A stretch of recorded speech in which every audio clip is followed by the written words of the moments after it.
ಬೆಂಗಳೂರಿನಲ್ಲಿ ಥಣಿ ಸಂದ್ರದಲ್ಲಿ ಅಕ್ರಮ ಮನೆಗಳ ತೆರವು ಮಾಡಲಾಗ್ತಾ ಇದೆ. ಬಾಡಿಗೆ ಮತ್ತು ಸ್ವಂತ ಮನೆಯನ್ನ ಕಳೆದುಕೊಂಡು ಅಲ್ಲಿರುವಂತಹ ನಿವಾಸಿಗಳು ಕಂಗಾಲಾಗಿದ್ದಾರೆ. ಮನೆ ಅವಶೇಷಗಳ ಬಳಿ ಟೆಂಟ್ ಹಾಕಿ ಮಲಗಿದ್ದಾರೆ ಜನರು. ಚಳಿ ಮಳೆ ಮಧ್ಯೆ ಮಕ್ಕಳು ಮಹಿಳೆಯರು ಪರದಾಟವನ್ನು ನಡೆಸ್ತಾ ಇದ್ದಾರೆ.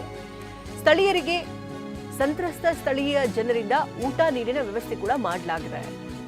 ಕೋಗಿಲು ಕ್ರಾಸ್ ಆಯಿತು. ಇದೀಗ ಥಣಿ ಸಂದ್ರದಲ್ಲಿ ಅದೇ ಪರಿಸ್ಥಿತಿ ನಿರ್ಮಾಣ ಆಗಿದೆ.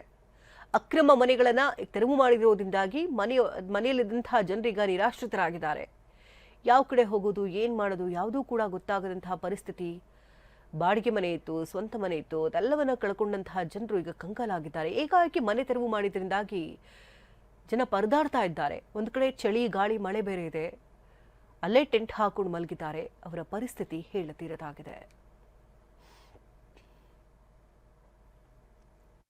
ಸರ್, ನಾವು ಇಲ್ಲಿ 15 ವರ್ಷದಿಂದ ಇದ್ದೀವಿ. ಇಲ್ಲೇ ಒಂದು ನೋಟಿಸು ಬಂದಿಲ್ಲ, ಏನೂ ಬಂದಿಲ್ಲ. ಸಡನ್ನಾಗಿ ಗುರುವಾರ ಬೆಳಗ್ಗೆ 6 ಗಂಟೆಗೆ ಬಂತು BDO ಅವರು ಹೊಡೆದಾಗ್ಬಿಟ್ರು ಸರ್. ನಾವು ಒಳಗಡೆ ನಿದ್ದಾನೆ ಮಾಡ್ತಾಯಿದ್ರು, ಮಕ್ಕಳೆಲ್ಲ ನಿದ್ದೆ ಮಾಡ್ತಾಯಿದ್ರು. ಎಬ್ಬರಿಸ್ಬಿಟ್ಟು ಆಚೆ ಕಳಿಸ್ಬಿಟ್ಟು ನಾವು BDO ಅವರು ಡೆಮಾಲೇಷನ್ ಮಾಡ್ತಾಯಿದ್ದೀವಿ, ಆಚೆ ಕಡೆ ಬಂದ್ಬಿಡಿ ಅಂತ ತಳ್ಕೊಂಡು ಹೋಗ್ಬಿಟ್ರು ಸರ್ ಅವರು ನಮಗೆ.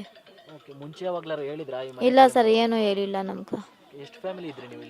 ಸರ್, ಎಲ್ಲ ನಮ್ಮ ಕಾಂಪೌಂಡಲ್ಲಿ 4 ಮನೆ ಇದ್ದಿದ್ದು. ಹಿಂದ್ಗಡೆ ಮನೆಯಲ್ಲಿ 8 ಮನೆ, ಅಲ್ಲಿ ಶೆಡ್ಡು, ಆ ಕಡೆ ಎಲ್ಲ ಮನೆ ಇತ್ತು, ಈ ಕಡೆ ಎಲ್ಲ ಮನೆ ಇತ್ತು. ಎಲ್ಲ 36 ಮನೆ ಡೆಮಾಲೇಷನ್ ಮಾಡಿದ್ದಾರೆ ಸರ್.